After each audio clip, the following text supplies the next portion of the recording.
Students, welcome here success classes में आपका welcome है। तो और सब कैसे हैं आप लोग? ठीक ही होंगे। आज हम स्टार्ट करेंगे 12th स्टैंडर्ड का सेकेंड यूनिट का 2.4 पोएम है have you earn your tomorrow. क्या आप अपना कल कमा सकते हैं? ये हमारे पोएम का नाम है। सो लेट्स सी कि इस पोएम में क्या दिया है, कितने सारे मैटर्स हैं, कितने सारे अलग अलग तरह के हमें सीखने को मिलेंगी चीजें, और क्या बताया है, क्या सीख दी गई है बच्चों को। So let's see 2.4 have you earn your tomorrow. क्या आप अपना कल कमा सकते हैं? ये हमारे पोएम का नाम है बच्चों। Okay, now we start the poem and first हम पोएम का इंट्रोडक्शन देखेंगे ऊपर, उसके बाद हम पोएम स्टार्ट करेंगे। ओके, हमारा इंट्रोडक्शन है एगर गेस्ट 1881 टू 1959। ये एगर गेस्ट नाम है इनका, ये इसके पोएट हैं। ओके, इनका बर्थ हुआ था 1881 में एंड डेथ हुई थी 1959 में। Was born in England and saw brought to United State when he was 10 years old. जब वो 10 साल के थे। He began to writing career in 1895 and age of 14। और उन्होंने अपने 14 साल की उम्र से ही लिखना शुरू कर दिया 1895 में। Agargest is known as the people poet of his simple style, optimist tone for writing. Guest is an American writer of newspaper and magazines. बहुत ही अच्छे पोएट थे और इनकी जो लैंग्वेज थी बहुत ही सिंपल थी, बहुत ही सिंपल लैंग्वेज में बहुत ही अच्छे ऑप्टिमिस्ट टोन में लिखते थे ये। और इनके न्यूज़पेपर मैगजीन्स बहुत अच्छे आते थे, लोग इसको बहुत चाव से पढ़ते थे। This is an inspirational poem. ये एक जो हम पढ़ने जा रहे हैं have you earn your tomorrow, ये एक इंस्पायरेशनल पोएम है आप लोगों के लिए, सभी के लिए है। Okay, so in this poem the speaker is asking the readers whether they have done anything to improve the life of another human being or not. It is up to you whether you will have a better future or not. Therefore, one should consider one's actions and deeds carefully and plan accordingly for a better future. That means कि ये जो poem लिखी गई है ये सिर्फ और सिर्फ इस बारे में है कि आप क्या करते हो, आज आप ऐसा क्या कर रहे हो कि आप अपना आने वाला कल अर्न कर सकते हो, कमा सकते हो। क्या आप ऐसा कुछ करते हो कि लोग आपको याद रखें? क्या आप ऐसा कुछ करते हो कि लोग आपके बारे में सोचे, आपके बारे में बातें करें, आपके लिए अच्छा कुछ बोले, अच्छी बातें बोले? उस चीज़ को हम ध्यान में रखते हुए ये पोएम बनाया गया है और हम भी ध्यान रखेंगे कि इसमें क्या बताया गया और क्या सही है और हमें भी अपनी लाइफ में क्या करना चाहिए। Okay, let's see. Have you earned your tomorrow? Is anybody happier because you passed his away? क्या कोई खुश होता है आपके उसके पास से जाने से? अगर आप कहीं से जा रहे हो, उसके सामने से निकलो तो क्या कोई खुश होता है आपको देखकर? Does anyone remember that you spoke him today? अगर आपने किसी से बात की हो दिन में, क्या उसको याद है कि आपने किसी से बात की हुई है? कोई याद रखता है आपको? This day is almost over and it's toiling time to through. पूरा दिन ऑलमोस्ट निकल गया है, समय दिन का। Is there anyone uttered to kindly word of you? क्या किसी ने आपके कोई शब्द को याद रखा है? मतलब कि पोएम क्या बताना चाहता है कि अगर आप किसी के पास से गुजरे तो क्या किसी को खुशी हुई आपको देखकर, या आपने किसी से बात कर ली, या आपने जो दिन में बात की किसी ने याद रखा कि हाँ भाई सामने वाले ने क्या बात की थी मुझसे। सेकेंड थिंग कि पूरा दिन निकल गया है, क्या आपने किसी से अच्छे से बात की, या आप किसी ने आपकी बात को याद रखा हो, या किसी को खुशी हुई हो। ये फर्स्ट हमारे स्टैंजा में ये बोला गया है। Okay, the next is did you give a cheerful greeting to the friend who came along or a churlish of short of howdy and then vanishes the strong? Were you selfish, pure and simple as you rushed along the way, or is someone mighty grateful, or did you did today? That means Did you give a cheerful greeting to the friend who came along? क्या आप कभी अपने दोस्तों को खुशी से, एकदम खुशी से ग्रीटिंग करते हो उनके आने पर? और a curly short of howdy and then vanish is a strong thong. मतलब जैसे कि हम लोग मस्त गले वाले लग जाते हैं, हक कर लेते हैं, अरे यार आगे आगे आ बैठ, एकदम खुशी का माहौल, उछल कूद करना किसी के आने पे। Very selfish, pure and simple as you rushed along the way, or is someone mighty grateful for a deed you did today? क्या किसी को अच्छा लगता है आपके इस तरह से ग्रीटिंग करने पर, या आप किसी तरह अच्छी तरह से बिहेव करते हो? क्या आप किसी को खुश कर पाते हो? सेकेंड स्टैंजा में ये दिया है। Okay, can you say tonight in parting with the days that slipping fast? Slipping, slip होता है ना, उसको बोलते हैं slipping. that you helped a single brother of the many that you passed, a single heart rejoicing over what you did or said. Does a man whose hopes were fading now with courage look ahead? That means कि can you see tonight in a parting with the days that slipping fast. जैसे कि रात फटाफट निकल जाती है वैसे हमारे दिन भी फटाफट निकल जाते हैं, एकदम स्लिप होते रहते हैं. Okay, so that you help a single brother of a many that you pass.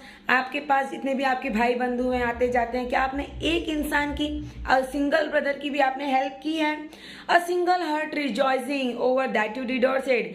आपके बोलने से या आपके कुछ करने से किसी एक इंसान का भी दिल खुश हुआ है. Okay, does a man those hopes are fading now with courage look ahead. या किसी भी इंसान ने आपको आशा भरी मतलब होपफुली देखा, आशा भरी निगाहों से देखा कि अरे यार ये इंसान मेरे काम आ सकता है, ये मेरी मदद कर सकता है, ऐसा किसी ने आपसे उम्मीद की पूरे दिन में, ये आपसे पोएट पूछ रहा है. Okay, next is did you waste the day or loss it, was it well or sorely spent, did you leave a trail of kindness or a scare of discontent? As you close your eyes in slumber, do you think that God would say, you have earned one more tomorrow by the work you did today? Okay, so that means did you waste your day or lost it, was it well or sorely spent? क्या आपने आपका पूरा दिन ऐसे ही बुरी तरह गवा दिया, खो दिया? Did you leave a trail of kindness or scars of discontent? क्या आपने कहीं भी दयालुपन ऐसा कुछ दिखाया या नहीं दिखाया? As you close your eyes in slumber, do you thank that God would say? क्या जब आप अपनी आंखें रात में बंद करते हो तो आपको ऐसा क्या, जैसे कि हम लोग दिन भर काम करते हैं राइट, सब लोग अपने अपने वर्क पे होते हैं, स्टडी पे होते हैं. जब हम रात में सोने के लिए जाते हैं और लेटते हैं बेड पे और जब आंखें अपनी क्लोज करते हैं उस टाइम पे हमारे माइंड में बहुत सारी चीज़ें चलने लगती है राइट. तो क्या आपको ऐसा कभी लगा कि हाँ यार मैंने अच्छा किया बुरा किया, ऐसा सब फील करते हैं ना, सब करते हैं. ओके, तो वही पोएट ने कहा है as you close your eyes in slumber do you think that God would say. भगवान क्या सोचेंगे आपके बारे में, क्या बोलेंगे कि आपने किसी की मदद की, आपने किसी का भला किया. You have earn one more tomorrow by the work you did today. आप लोग बच्चों, आप सभी लोग आज अपना काम करके आने वाला कल कमा सकते हैं. अब आप मुझसे क्वेश्चन ये पूछना चाहेंगे या नहीं पूछना चाहेंगे, फिर भी मैं बता देती हूँ कि आप अपना कल कमा सकते. आप क्या, कोई भी, हम सभी लोग अपना कल कमा सकते हैं सिर्फ और सिर्फ आज प्रॉपर वर्क करके. जस्ट एज एक एग्जाम्पल है कि जैसे कि आपका कल एग्जाम है, कल टेस्ट है या ओरल है, वॉट एवर कुछ भी है, एक क्लास में है, कॉलेज में है, स्कूल में है, कहीं पर भी है. और अगर डायरेक्टली आप टेस्ट देने जाते हो तो आपको, अगर आपने पढ़ा नहीं है, रिवीजन नहीं किया है, सो हाउ कैन यू से, ओके, हाउ कुड, आप कैसे कर पाओगे मैनेज. आप मार खाओगे, या तो आपको पनिश करेंगे या तो चिल्लाएंगे. सो वाई, अगर आपने आज रिवीजन किया, आज लर्न किया, आज स्टडी किया, then you earn your tomorrow ना. कल आपने कमा लिया, कल आपको मार नहीं पड़ेगी, कल आपको पनिश नहीं होगे, कल आपको क्लैपिंग मिलेगी, शाबाशी मिलेगी, बिकॉज ऑफ आपने आज मेहनत की और आपने आने वाला कल कमा लिया. लोग अगर आज मेहनत करते हैं, आज मनी अर्न करते हैं तो उस पर कल बैठ के इंजॉय करते हैं, घूम सकते हैं, फिर सकते हैं, बिकॉज ऑफ उन्होंने आज मेहनत की है. आज अपना मेहनत करके कल आने वाला फ्यूचर हमने अर्न कर लिया. बस यही हमारा पोएम था और इसके ब्रेनस्टॉर्मिंग्स भी हैं. पहला है, जस्ट हम लोग देखते हैं, यहाँ पे ब्रेनस्टॉर्मिंग्स बहुत सारे हैं. ओके, फर्स्ट देखिए, discuss with your friends how he or she spend whole day that was beneficial for others. आपके दोस्त, लड़का हो या लड़की, वो अपना पूरा दिन कैसे बिताते हैं जो किसी और के लिए फायदेमंद हो. ऐसे 3 पॉइंट्स आपको लिखने हैं. ओके, फिर है नेक्स्ट हमारा है इलस्ट्रेशन करना है आपको. उसके बाद है as you close your eyes slumber do you think God would say. जब आप अपने आंखें बंद करते तो भगवान आपसे क्या कहते हैं. Have you earn tomorrow by the work you did today, elaborate the idea express in this line. इस लाइन का जो ये लाइन है इसका आपको एक्सप्लेन करना है, अपने डिटेल में लिखना है. नेक्स्ट है poet suggest one should good others, complete the table given examples doing good for the friends.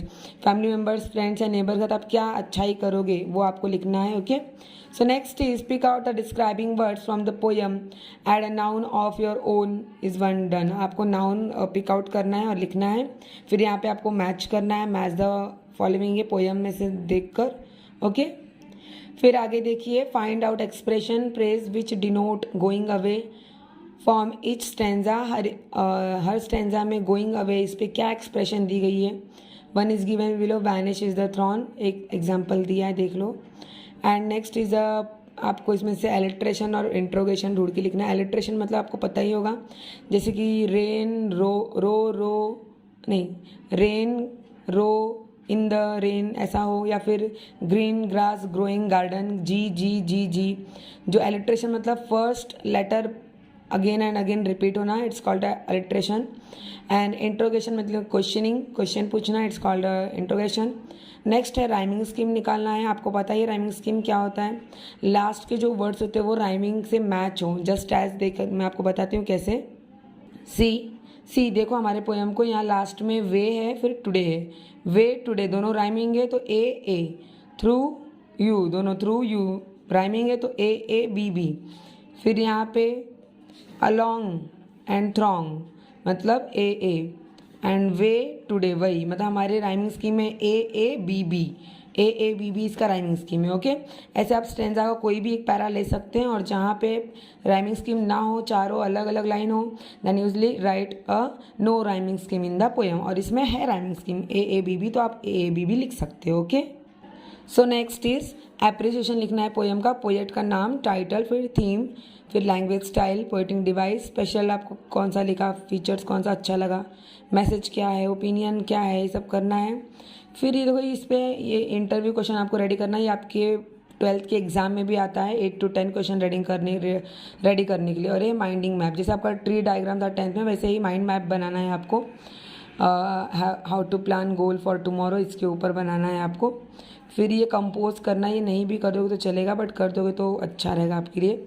और इतना इम्पॉर्टेंट नहीं है, स्टार्टिंग का इम्पॉर्टेंट था. ओके, सो स्टूडेंट्स, ये हमारा पोएम था और ये इसका पूरा ब्रेनस्टॉर्मिंग था जो हम लोग ने देखा, क्लियर किया. अब आपको ये पोएम अच्छी तरह से पढ़ना है बिकॉज आपके 12th बोर्ड में ये आ सकता है. एप्रिसिएशन भी आ सकता है, पोएम के बारे में क्वेश्चन भी पूछ सकते हैं. अगर आप अच्छी तरह से किए रहोगे तो आपको बहुत ईजी लगेगा. और ऐसे ही बहुत सारे पोएम्स की वीडियो अपलोड करती रहूँगी, आप लोग देखिए, समझिए और अंडरस्टूड कीजिए. बिकॉज आपके 12th है, बोर्ड है, तो आप लोग को अभी से प्रिपरेशन करना है, अच्छे से तैयारी करनी है. Because you have earn tomorrow, आपको आपका कल आज ही अर्न करना है. अगर आज आप प्रिपरेशन करेंगे तो आप 12th में अच्छे मार्क्स ला सकते हैं. एंड आई होप, मतलब मैं चाहती हूँ ऐसा और होगा भी कि आप लोग अच्छे ही मार्क्स लाओगे. Best of love everyone and please subscribe my channel, share करो फ्रेंड्स में और बेल आइकन को क्लिक करो और ऐसे ही वीडियोस देखते रहो. Thank you so much.